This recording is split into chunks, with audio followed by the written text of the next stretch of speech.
Here I have XGODY X15, and today I'm going to show you how to copy contacts on this device. So to do this, firstly you have to open Contacts application,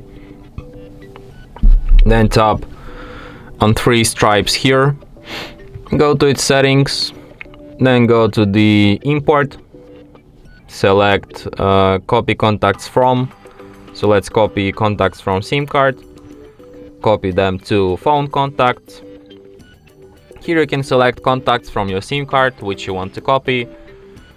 So maybe this one, okay, tap OK, and after that these contacts will appear in your contacts list on your device. So as you can see, I have them on my SIM card and also on my device now.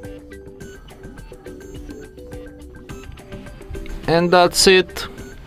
Thanks for watching. If you find this tutorial useful, don't forget to hit that like button and subscribe to our channel.